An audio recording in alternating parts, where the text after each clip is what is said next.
Ça s'affiche pas. Ah, ça y est, c'est bon. Donc, bonjour à tous.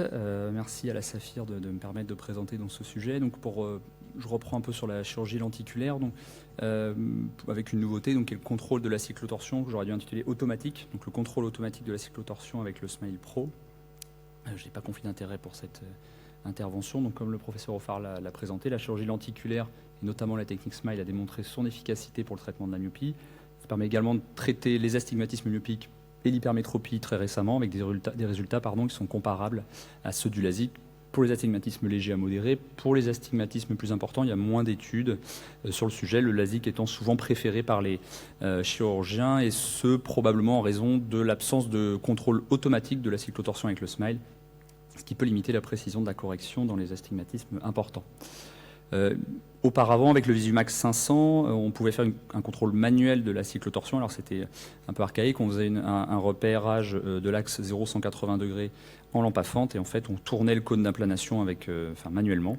Comme on va le voir, la vidéo va se relancer, donc on voit au tout début de l'intervention, hop, on va voir le cône qui va tourner, voilà, hop, on fait un petit tour. Et puis en 2022, il y a eu l'arrivée de la plateforme Visumax 800, qui intégrait son système Oculine, qui permettait une compensation de la cyclotorsion toujours manuelle, mais on pouvait faire une rotation du traitement. Et puis, depuis fin 2024, on a une compensation automatique, donc c'est le laser qui tourne tout seul, grâce à une image aérienne qui est acquise avec le YOLMaster et qui recalcule automatiquement le schéma de traitement. Concrètement, ça se passe comment? Donc là, on avait effectué les premiers traitements avec la reconnaissance aérienne, donc on a toujours fait le repérage quand même 0-180 degrés avec des points, mais la différence c'est que là, automatiquement, voilà, on voit les traits jaunes se sont automatiquement alignés sur l'axe 0-180 degrés avec ici une rotation de 8 degrés. Et donc il n'y a plus rien à faire, plus qu'à lancer la procédure qui dure 10 secondes dans ce cas-là. Et donc on va vous présenter donc la première série des 42 yeux opérés de Smile pour un astigmatisme supérieur à une dioptrie, pour lesquels on avait utilisé la compensation automatique de la cyclotorsion. On avait des données préopératoires standard avec un signal moyen assez faible, puisqu'en fait on n'avait pas traité de gros astigmatismes, et puis un angle de cyclotorsion habituel de 4,79 dioptries.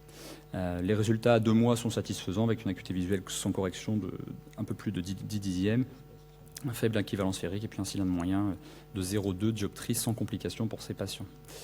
Et donc on peut voir qu'on a une diminution de l'astigmatisme moyen en post-opératoire par rapport à l'astigmatisme pré-opératoire chez ces premiers patients. Ici, le même résultat est montré différemment. On voit tous les patients avec le cylindre préopératoire représenté par la barre bleue ici, et le post-opératoire avec la petite barre jaune à côté. Donc notre retour d'expérience, donc les points positifs, c'est que finalement il y a assez peu d'échecs de la reconnaissance aérienne. Un seul patient depuis qu'on l'utilise fin d'année dernière, début de cette année. Une fiabilité des mesures de l'angle de cyclotorsion, puisqu'on a continué notre marquage 0,180 et le système s'alignait assez bien sur ces points-là. Quelques points négatifs, un petit allongement du temps de succion qui est compensé par la réduction du temps de traitement avec le Smile Pro qui passe de 21 à 8 à 10 secondes.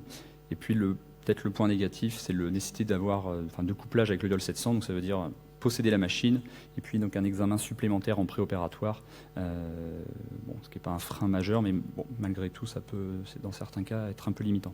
Donc en conclusion, la compensation de la cyclotorsion dont les procédures Smile semblent efficaces pour la correction de l'astigmatisme. Les premières données sont encourageantes avec une précision réfractive qui est satisfaisante. Bien sûr, des études complémentaires vont être nécessaires pour confirmer ces résultats, notamment pour des astigmatismes un peu plus importants. Je vous remercie de votre attention.